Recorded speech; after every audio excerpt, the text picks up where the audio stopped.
If you need both hands to push yourself out of a chair, pause for a moment. That difficulty may not be just normal aging. And if you already eat eggs, chicken, fish, beans, or protein shakes, but your legs still feel weak, the problem might not only be how much protein you eat, it could also be when you eat it. Many adults over 60 eat almost no protein at breakfast, very little at lunch, and then consume nearly everything at dinner. That means their leg muscles may spend most of the day without a strong supply of the amino acids they need. Today, I'll show you 3 protein timing mistakes that may make maintaining leg strength more difficult. The third mistake is especially important because it explains why simply drinking a protein shake may do very little if one other signal is missing. Stay with me because I'll also give you a simple one-day protein schedule using ordinary foods. Before we begin, remember that weak legs can have many causes. These include medication side effects, anemia, arthritis, nerve problems, vitamin deficiencies, poor circulation, infection, spinal conditions, or an underlying medical problem. Sudden weakness, especially on one side of the body, may be an emergency. Seek urgent medical help for sudden weakness, facial drooping, difficulty speaking, chest pain, severe shortness of breath, a fall with injury, or new loss of bladder or bowel control. Nutrition can support your muscles, but it cannot diagnose the reason your legs feel weak. Why protein becomes more important after 60. Your muscles are constantly breaking down old proteins and building new ones. When you eat protein, your digestive system breaks it into amino acids. Your bloodstream carries those amino acids to your muscles, where they can be used for repair and maintenance. But with age, muscles may become less responsive to the same meal. Researchers often call this anabolic resistance. It does not mean your body can no longer build muscle. It means your muscles may require a clearer combination of adequate protein and physical activity. This is why a cup of coffee and a slice of toast may no longer be a strong enough breakfast for maintaining muscle. And it is why eating one enormous steak at dinner does not automatically solve everything that happened during the rest of the day. If you want practical, research-informed guidance for staying active after 60, subscribe now. We focus on independence, not impossible promises. Mistake 1. Starting the day with almost no protein. The first mistake is eating a protein-poor breakfast. A typical breakfast might contain coffee, toast, cereal, fruit, or a pastry. These foods can provide energy, but the entire meal may contain very little protein. After sleeping all night, delaying meaningful protein until lunch or even dinner creates a long, protein-free period. Breakfast is also the meal where many older adults have the biggest opportunity to improve their total daily intake. You do not need an enormous breakfast.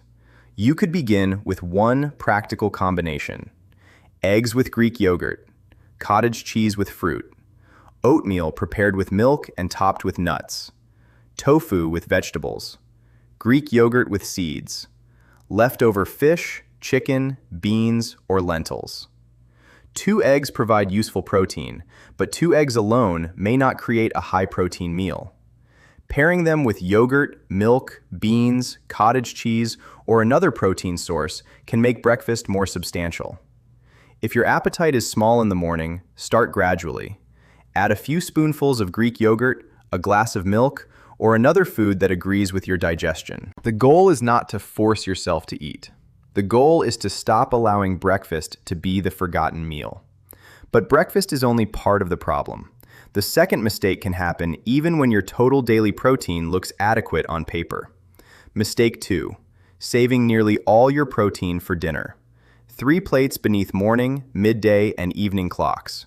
The first 2 plates are nearly empty. Dinner is overloaded.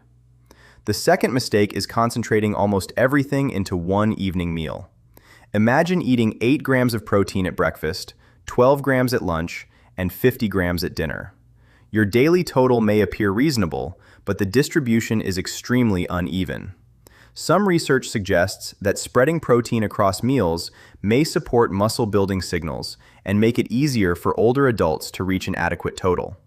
However, the research is not completely settled. Several controlled studies found no significant difference in muscle strength or muscle protein synthesis between evenly distributed and dinner-heavy patterns when total protein intake was adequate. So the honest message is this: protein timing is not magic, and your body does not suddenly waste every gram above an arbitrary limit. But spreading protein across meals can give you several useful opportunities to provide amino acids, and it may prevent breakfast and lunch from being nutritionally empty. Instead of trying to eat a huge amount at night, consider adding a meaningful protein source to each main meal. For example, breakfast, eggs and Greek yogurt. Lunch, chicken, tuna, tofu, beans, or lentils. Dinner, fish, lean meat, tofu, beans, or another familiar protein source. For many older adults, approximately 25 to 30 grams at a meal is commonly discussed as a useful target. But this is not a universal prescription. Your appropriate amount depends on your body size, total diet, activity, appetite, medical conditions, and kidney function. You do not need to count every gram forever. Start by asking one simple question: where is the protein on this plate? If you cannot identify it, the meal may need improvement. Which meal is lowest in protein for you? Breakfast, lunch, or dinner? Write just one word in the comments. Your answer may help another viewer recognize the same pattern. Mistake 3. Eating protein without giving your muscles a reason to use it. The third mistake is focusing entirely on the clock while ignoring the muscle-building signal. That signal is resistance. Protein supplies the building material. Strength activity tells your body where that material is needed. Without regular muscular effort, simply adding shakes or bars may not produce the result people expect. This does not mean you need to lift heavy weights at a gym. Depending on your health and mobility, resistance activity might include repeatedly standing from a sturdy chair, wall push-ups, heel raises while holding a counter, stepping onto a low platform, using a light resistance band, carrying appropriately weighted household objects. You may have heard that protein must be consumed immediately after exercise or the opportunity disappears. That so-called anabolic window is not a tiny door that closes after 30 minutes. Your overall daily intake and regular resistance exercise are more important than consuming a shake at one exact minute. A practical approach is to schedule a protein-containing meal within a few hours of your strength activity. For example, perform chair stands before breakfast and then eat eggs with Greek yogurt. Take a resistance band session before lunch and then eat tuna, beans, tofu, or chicken. The important point is to connect regular muscle use with adequate nutrition. Do not obsess over the minute hand on the clock. Build a routine you can safely repeat. The simple one-day protein pattern. Here is a simple example, not a medical prescription. Morning, eggs with Greek yogurt or oatmeal made with milk and topped with nuts. Midday, a bowl containing beans, tofu, fish, chicken, or another protein source with vegetables and a carbohydrate you enjoy. Evening, a moderate serving of protein with vegetables and a balanced side dish. If you need a snack, choose something that contributes nutritionally, such as yogurt, milk, nuts, cottage cheese, or hummus. Plant proteins count too. Beans, lentils, soy foods, peas, nuts, and seeds can all contribute. Combining different plant foods throughout the day can help provide a broad range of amino acids. You do not have to eat meat at every meal. The kidney and medication warning. Do not suddenly increase protein or begin concentrated supplements without professional advice if you have kidney disease, significant liver disease, swallowing difficulties, diabetes requiring dietary management, or another condition that affects your nutrition. Also remember that protein powders are supplements, not replacements for movement, balanced meals, or medical evaluation.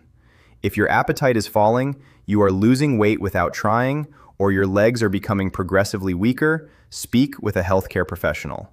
Those changes deserve investigation. Mistake number 1, starting the day with almost no protein.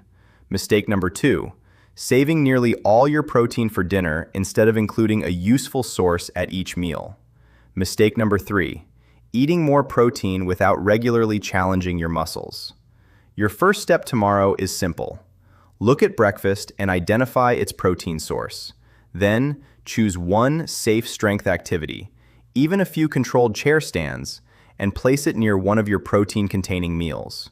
Small routines performed consistently are more useful than perfect routines you abandon after 3 days.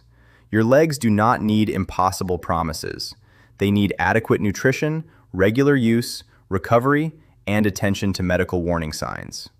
If this video helped you, press like, subscribe, and share it with someone who has started struggling to rise from a chair. And watch the next video, where I'll show you a simple 30-second chair test that can help you monitor leg function at home. I'll see you there.